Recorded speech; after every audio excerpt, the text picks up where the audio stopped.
தாய்ப்புலி சீமான் அவர்கள் இப்பொழுது உங்கள் முன்னிலையில் பேசுவார்.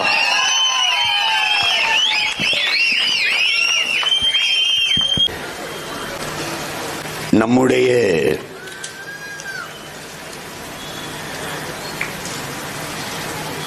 வீர பெரும் பாட்டன்கள் மானமறவர்கள் மருதுபாண்டியர்களினுடைய மாவீரத்தை போற்றுகிற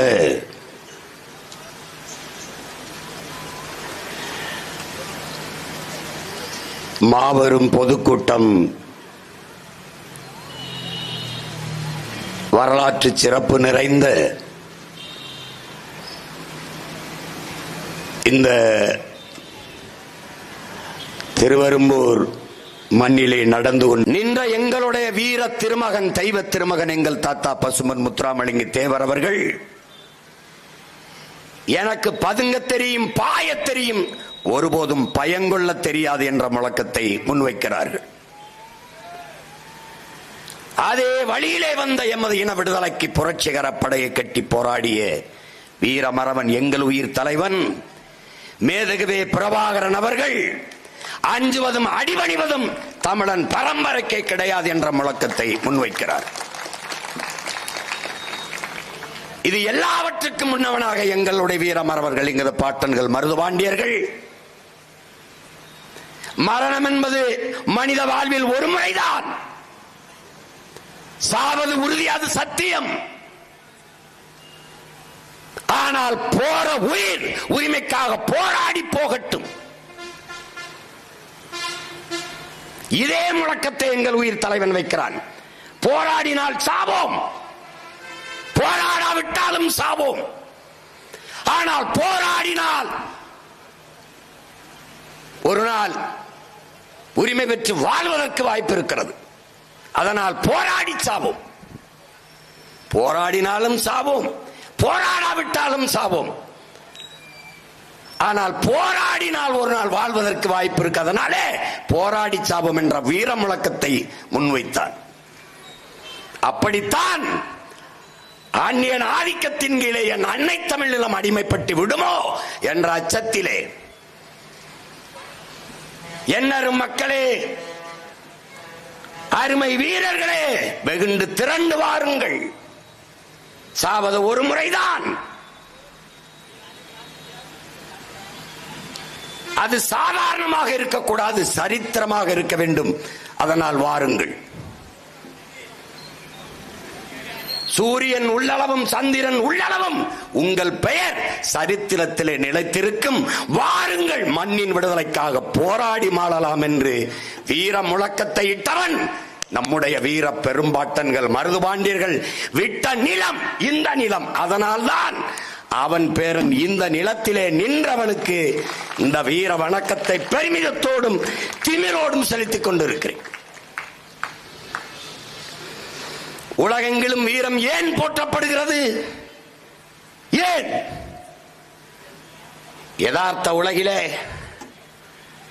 நாட்டின் முதலமைச்சர் வலிமை மிக்க அதிகாரத்தை கொண்டவர், நாட்டின் பிரதம அமைச்சர் வலிமை மிக்க அதிகாரத்தை கொண்டவர், நாட்டின் முதல் குடிமகன் பிரசிடென்ட் ஆஃப் இந்தியா ஜனாதிபதி வலிமை மிக்க அதிகாரத்தை கொண்டவர்கள்.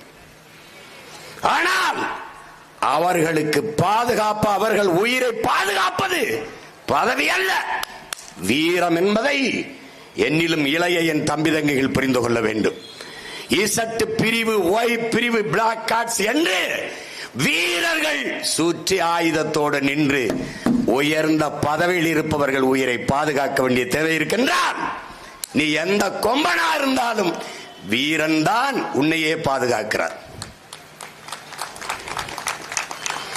அறிவில் சிறந்தவன் நம்முடைய ஐயா அப்துல் கலாம், அவருக்கும் வீரன் தான் பாதுகாப்பு. இந்தியாவிலே பெரும் பணக்காரன் அதானி அம்பானி, நீ எந்த கொம்பாவும் இரு, ஆனால் உன் உயிரை பாதுகாக்க கருப்பு உடையில் கையில் ஆயுதத்தோடு வீரன் சுத்தி நிற்க வேண்டியதற்கு காரணம் வீரம்தான் பாதுகாப்பு. அறிவோ, செல்வமோ, பதவியோ, புகழோ, பாதுகாப்பு வீரம். 150 கோடி மக்கள், எல்லையில் நிற்பவன் 15 லட்சம் ராணுவ வீரர்கள் மட்டும்தான். அந்த வீரர்களின் வீரத்திலே இந்த நிலம் பாதுகாப்பாக இருக்கிறது என்றால் வீரம். அதனாலேதான் உலகெங்கிலும் வீரம் போற்றப்படுகிறது.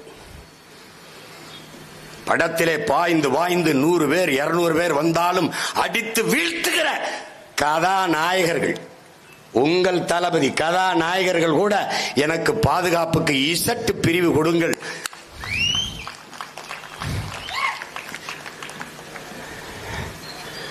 காரணம் வீரம். அதனால்தான் வீர துறவி விவேகானந்தன் சொல்கிறான், வரலாறு வீரர்களுக்கானது, கோழைகளுக்கானது அல்ல என்கிறார்.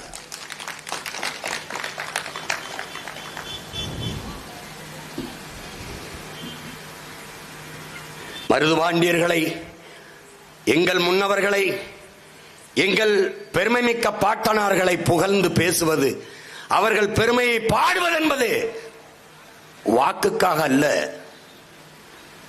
வருங்கால தலைமுறை பிள்ளைகளுக்கான வழிநடத்தலுக்கு. என் இனப்பெருமையை, என் முன்னவனின் பெருமையை பேசுவது என்பது பீற்றிக்கொள்ள அல்ல, எங்களை நாங்களே தேற்றிக்கொள்ள, நான் யார் என்பதை எனக்கு நானே சொல்லிக்கொள்ள, நான் எப்படிப்பட்ட வீரனின் பேரன் என்பதை நான் அறிந்து கொள்ள, எனக்கு பின்பு வருகிற என் தம்பி தங்கைகளுக்கு அறிந்து சொல்ல. அதற்காகத்தான் இது போன்ற நிகழ்வுகள்.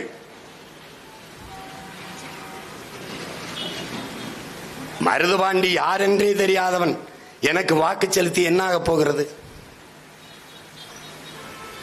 வரலாற்றில் எதை படித்தாய்? 8 நாட்கள் வெள்ளையனை எதிர்த்து சண்டை போட்டவனை வீர சிவாஜி என்று படித்தாய்.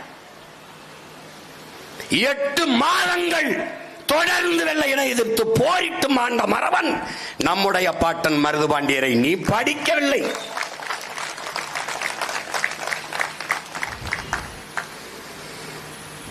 அவன் வரலாற்றில் நேர் முன்னத்தி ஏர் சீமான் என்கிற இந்த சிவகங்கையில் பிறந்த எளிய மகனுக்கு அவன் பாட்ட நேர் முன்னத்தி ஏர்.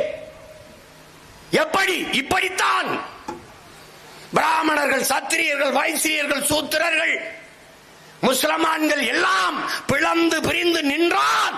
அடுத்தவன் அந்நியன் ஆட்சி எங்கே நிலவும்? அந்நியன் ஆட்சியிலே வாழ வேண்டிய அடிமை நிலை உருவாகும். அவன் முழக்கமிட்ட காலம் வெள்ளையன். அவன் பேரன் அதே கோரிக்கை முன்வைக்கிறேன். படையாட்சி பறையர் தேவர் தேவேந்திரர் என்று தமிழ் பேரினத்தில் பெருத்த தமிழ் சமூகங்கள் பிளந்து பிரிந்து நின்றால் அடுத்தவன் ஆட்சியின் கீழே அடிமையாக வாழ நேரிடும். அவன் முழக்க வைத்தது வெள்ளையன், நான் முழக்க வைக்கிற காலம் கொள்ளையன் காலத்தில். அதனாலே மாமன்னர்கள் மருதுபாண்டியரும் அவன் மண்ணின் பிள்ளை சீமானும் ஒரே நேர்கோட்டில் நிற்கிறோம்.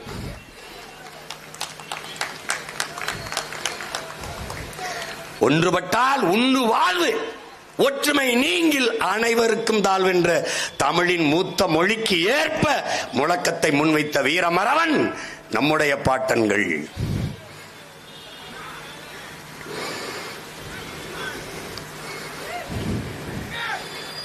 நன்று கவனிச்சுக்க. நீ உலகெங்கும் தத்துவம் என்ன உனக்கு கற்பிக்கிறது? தன்னை தாழ்த்தி கொள்ள தயாராக இல்லாதவன் தலைமை ஏற்கிற தகுதியை பெறமாட்டான். கைகட்டி வேலை செய்ய தயாராக இல்லாதவன் கை நீட்டி கட்டளை இடுகிற தகுதியை ஒருபோதும் பெறமாட்டான். ஆனால் என் பாட்டன்கள் சாதாரண குடிமக்களாக இந்த மண்ணிலே பிறந்த 2 மக்கள், 2 மகன்களும் நம்முடைய பாட்டன் முத்துவடுகநாத தேவரனுடைய படையிலே தளபதிகளாக தங்களை இணைத்து மன்னனின் கட்டளைக்கு கீழ்ப்படிந்து கடமை செய்தவர்கள். மன்னன் இறந்த பிறகு அருமை பெருமை மக்களே, என்னிலும் இளைய என் உயிர் தம்பி தங்கைகளே, இந்த வரலாற்றை நீங்கள் நன்றாக உள்வாங்கிக் கொள்ள வேண்டும்.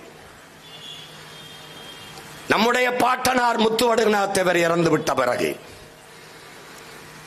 நம்முடைய வீரப்பெரும்பாட்டியார் வேலுநாச்சியார் அரசியாகிறார், ராணியாகிறார்.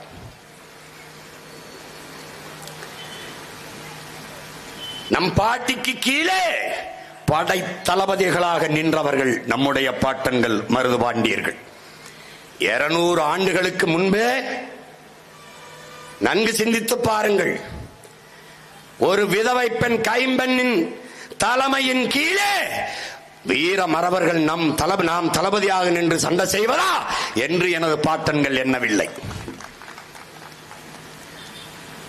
நாங்கள் தான் பெண்ணிய உரிமையை பெற்றுக் கொடுத்தோம், நாங்கள் தான் பெண்களை மதிக்க கற்றுக் கொடுத்தோம் என்று பீத்து திரிகிற திராவிட பதர்களே, 200-250 ஆண்டுகளுக்கு முன்பே என்னுடைய வீர பெரும்பாட்டி வேலுநாச்சியாரின் படையிலே தளபதிகளாக நின்று அந்த வீர மாதாவை கட்டளை ஏற்று களத்திலே பாய்ந்த மறவர்கள் எங்கள் பாட்டன்கள் மருதிருவர்கள்.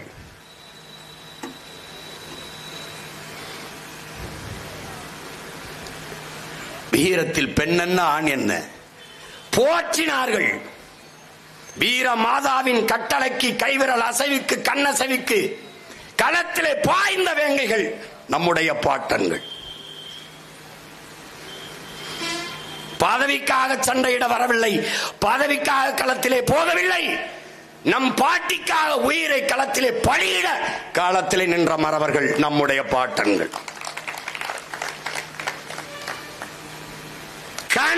கனவிலும் நினைத்து பார்த்திருக்க மாட்டார்கள் என் உடன் பிறந்தார்களே. ஒரு நாள் நம் வீர பெரும்பாட்டியார் இந்த தளபதி இருவரை சிவகங்கை மண்ணினுடைய மன்னர்களாக முடிசூட்டுவாள் என்று கனவிலும் நினைத்து பார்த்திருக்க மாட்டார்கள். பேரன்புமிக்க என் பெற்றோர்களே,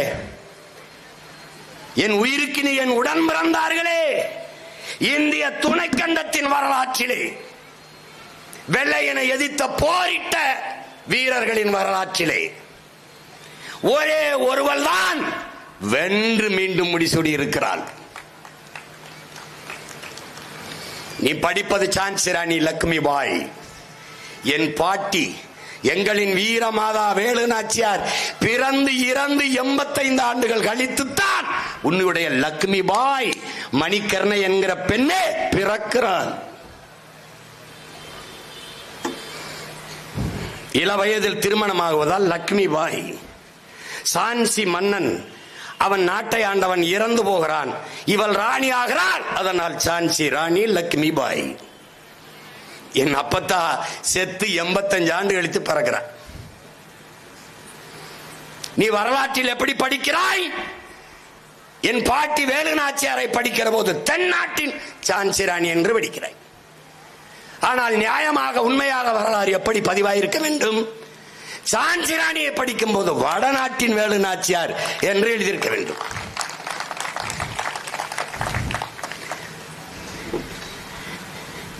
என் பாட்டி தன் தாய் மண்ணை மீட்க போரிட்டால் சான்சி ராணி வளர்ப்பு மகளை முடிசூட உரிமை இல்லை என்பதற்காக போரிட்டாள்.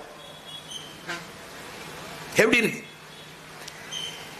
நீ வரலாற்றில் புறக்கணிக்கப்பட்டாய், நிராகரிக்கப்பட்டாய், மறக்கடிக்கப்பட்டாய். வரலாற்றில் தெளிவு பெறாத எந்த இனமும் எழுச்சியுற முடியாது. வரலாற்றை மறந்துவிட்ட இனம் சுடுகாட்டில் இறந்து கிடக்கிற பிணம் என்கிறான் ஹோசிமின்.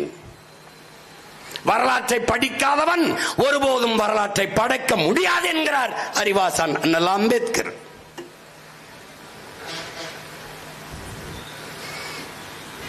அதனால்தான் எங்கள் உயிர் தலைவன் வரலாற்றை படி, நீ வரலாற்றை படை, வரலாறாகவே வாழ் என்ற முழக்கத்தை எங்களுக்கு முன்வைத்து சென்றார்.